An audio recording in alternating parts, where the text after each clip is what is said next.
সূরা আনফাল। বিসমিল্লাহির রহমানির রহিম। স্মরণ করো, মুনাফিক ও যাহাদের অন্তরে ব্যাধি আছে, তাহারা বলে, ইহাদের দিন ইহাদেরকে বিভ্রান্ত করিয়াছে।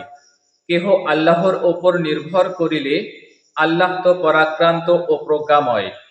তুমি যদি দেখিতে পাইতে, ফেরেশতাগণ কাফিরদের মুখমুগুলে ও পৃষ্ঠদেশে আঘাত করিয়া তাহাদের প্রাণ হরণ করিতেছে এবং বলিতেছে, তোমরা দহন যন্ত্রণা ভোগ করো। ইহা তাহা তোমাদের হস্ত যাহা পূর্বে প্রেরণ করিয়াছিল। আল্লাহ তো তাহার বান্দাদের প্রতি অত্যাচারী নন। ফিরাত্তয়নের স্বজন ও উহাদের পূর্ববর্তীদের অভ্যাসের ন্যায় ইহারা আল্লাহর নিদর্শনকে প্রত্যাখ্যান করে। সুতরাং আল্লাহ ইহাদের পাপের জন্য ইহাদেরকে শাস্তি দেন। নিশ্চয়ই আল্লাহ শক্তিমান, শাস্তিদানে কঠোর।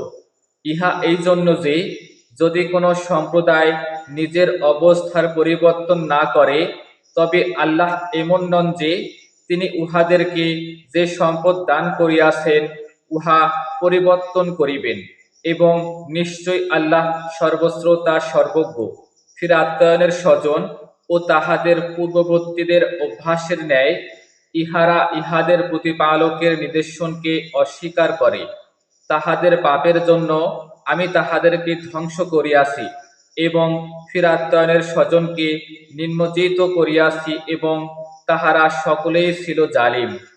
আল্লাহর নিকট নিকৃষ্ট জীব তাহারাই যাহারা কুফরি করে এবং ঈমান আনে না। উহাদের মধ্যে তুমি যাহাদের সঙ্গে চুক্তিতে আবদ্ধ, তাহারা প্রত্যেকবার তাহাদের চুক্তি ভঙ্গ করে এবং তাহারা সাবধান হয় না।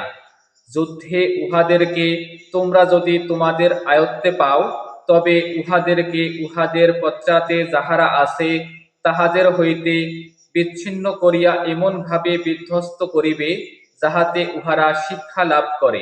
যদি তুমি কোনো সম্প্রদায়ের চুক্তি ভঙ্গের আশঙ্কা করো, তবে তোমার চুক্তিও তুমি যথাযথ বাতিল করিবে। নিশ্চয় আল্লাহ চুক্তি ভঙ্গকারীদেরকে পছন্দ করেন না। কাফিররা যেন কখনো মনে না করে যে তাহারা পরিত্রাণ পাইয়াছে। নিশ্চয় তাহারা মুমিনগণকে হতবল করিতে পারিবে না। তোমরা তাহাদের মোকাবিলার জন্য যথাসাধ্য শক্তি ও অশ্ববাহিনী প্রস্তুত রাখিবে। এতদ্বারা তোমরা সন্তুষ্ট করিবে আল্লাহর শত্রুকে, তোমাদের শত্রুকে, এবং এতদ্ব্যতীত অন্যদেরকে যাহাদেরকে তোমরা জানো না। আল্লাহ তাহাদেরকে জানেন। আল্লাহর পথে তোমরা যাহা কিছু ব্যয় করিবে, উহার পূর্ণ প্রতিদান তোমাদেরকে দেওয়া হইবে, এবং তোমাদের প্রতি জুলুম করা হইবে না। তাহারা যদি সন্ধির দিকে ঝুঁকিয়া পড়ে, তবে তুমিও সন্ধির দিকে ঝুঁকিবে এবং আল্লাহর ওপর নির্ভর করিবে। তিনি সর্বশ্রোতা সর্বজ্ঞ। যদি তাহারা তোমাকে প্রতারিত করিতে চায়, তবে তোমার জন্য আল্লাহই যথেষ্ট। তিনি তোমাকে স্বীয় সাহায্য ও মুমিনদের দ্বারা শক্তিশালী করিয়াছেন, এবং তিনি উহাদের পরস্পরের হৃদয়ের মধ্যে প্রীতি স্থাপন করিয়াছেন। পৃথিবীর যাবতীয় সম্পদ ব্যয় করিলেও তুমি তাহাদের হৃদয়ে প্রীতি স্থাপন করিতে পারিতে না, কিন্তু আল্লাহ তাহাদের মধ্যে প্রীতি স্থাপন করিয়াছেন। নিশ্চয় তিনি পরাক্রমশালী, প্রজ্ঞাময়। হে নবী, তোমার জন্য ও তোমার অনুসারী মুমিনদের জন্য আল্লাহই যথেষ্ট।